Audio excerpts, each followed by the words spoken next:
तो चलिए आज बात करते हैं वाराणसी की धड़कन के बारे में, दशाश्वमेध घाट की। दुनिया के सबसे पुराने शहरों में से एक वाराणसी का दिल है ये घाट। काशी विश्वनाथ मंदिर के ठीक पास ये सिर्फ एक जगह नहीं है, बल्कि कह सकते हैं कि ये शहर का सबसे वाइब्रेंट, सबसे जीवंत आध्यात्मिक सेंटर है। एक ऐसी जगह जहां आस्था, ऊर्जा और जिंदगी सब एक साथ बहते हुए दिखते हैं। और ये बात बिल्कुल सच है। यहाँ भक्ति सिर्फ देखी नहीं जाती, उसे महसूस किया जाता है। आज हम इसी एहसास को समझने की कोशिश करेंगे।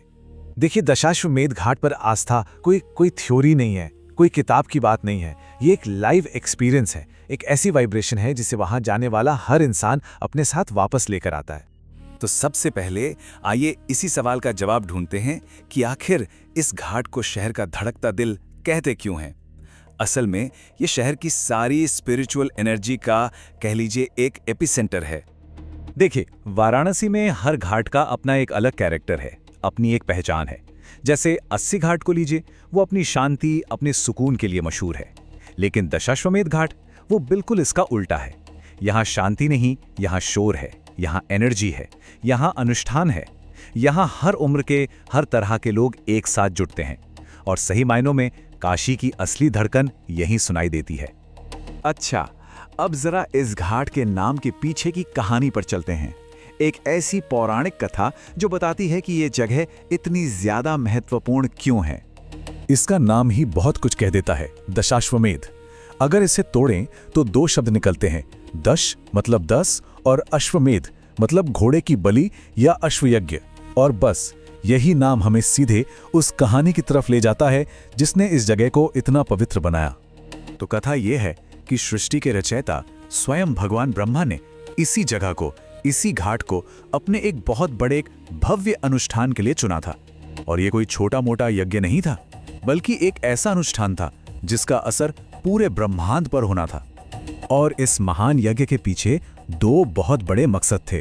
पहला तो ये कि काशी को पूरे ब्रह्मांड का सेंटर बनाया जाए, और दूसरा, गंगा के किनारों को इतना पवित्र कर दिया जाए कि वो स्वर्ग के बराबर हो जाएं। तो इन्हीं 10 अश्वमेध यज्ञों की वजह से इस घाट को इसका नाम मिला और वो पवित्रता मिली जो आज भी महसूस होती है। तो ये तो हुई पौराणिक कहानी। चलिए अब इतिहास से निकलकर आज की बात करते हैं। देखते हैं कि इस घाट पर एक आम दिन कैसा होता है। सुबह से शाम तक इसका मूड, इसका मिजाज कैसे पूरी तरह बदल जाता है। दिन में दशाश्वमेध घाट एक पर्सनल स्पेस की तरह होता है, व्यक्तिगत आस्था का केंद्र। लोग आते हैं, गंगा में डुबकी लगाते हैं, अपनी छोटी मोटी पूजा करते हैं, पंडितों से अनुष्ठान करवाते हैं। माहौल थोड़ा शांत होता है, लेकिन जैसे ही सूरज ढलता है, इस जगह का रूप एकदम बदल जाता है। ये घाट एक ग्रैंड स्टेज में तब्दील हो जाता है, जहां होती है विश्व प्रसिद्ध गंगा आरती। और भीड़ का आलम देखिए, जरा इस नंबर पर गौर कीजिए। हर शाम करीब 10,000 से 20,000 लोग यहाँ आरती देखने के लिए जमा होते हैं।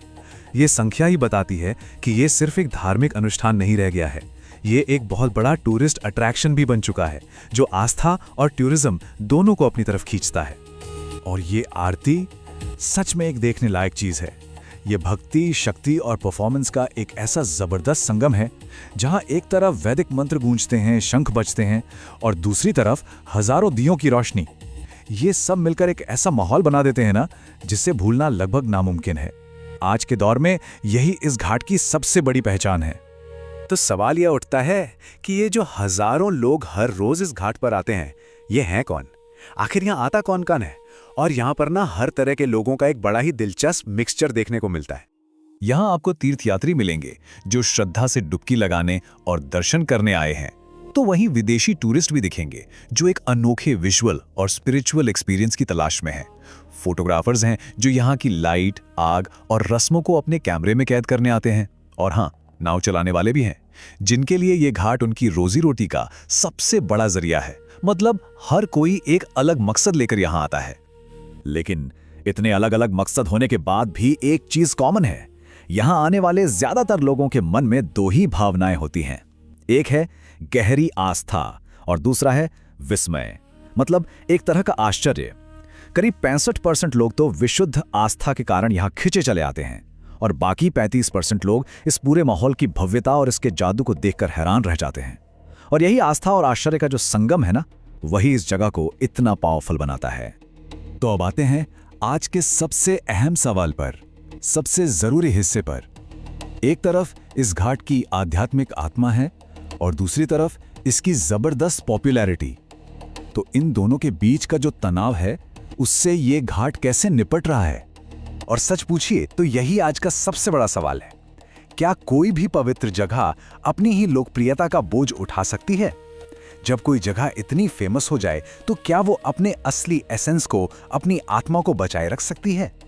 और चुनौतियां बिल्कुल साफ नजर आती हैं। यहाँ इतनी ज्यादा भीड़ होती है कि सेफ्टी एक बड़ा कंसर्न बन जाता है, जेब कतरे और दूसरी दिक्कतें। फिर रिचुअल्स का कमर्शलाइजेशन हो रहा है, हर चीज के पैसे तय हो रहे हैं, नावों का संचालन अनरेगुलेटेड है जिससे खतरा बना रहता है। ये सारा दबाव मिलकर उस शांति और पवित्रता को कहीं ना कहीं कम कर रहा है, जिसकी तलाश में लोग असल में यहाँ आते हैं। ऐसा नहीं है कि सिर्फ प्रॉब्लम ही है, सॉल्यूशंस पर भी बात हो रही है। जैसे कि आरती देखने के लिए स्लॉट बेस्ड पास सिस्टम लाया जाए ताकि भीड़ को मैनेज किया जा सके।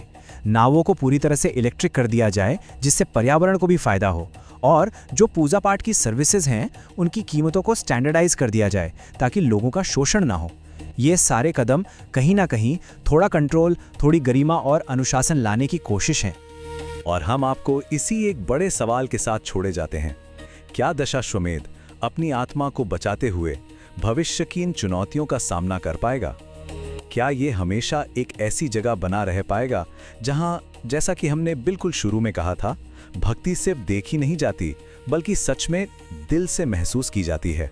खैर, ये एक ऐसा सवाल है जिसका जवाब तो शायद आने वाला वक्त ही देगा। अधिक जानकारी और अमेजिंग टूर पैकेज के लिए विजिट करें www.jullutrip.com। कॉल या व्हाट्सएप भी कर सकते हैं 8881705500 पर।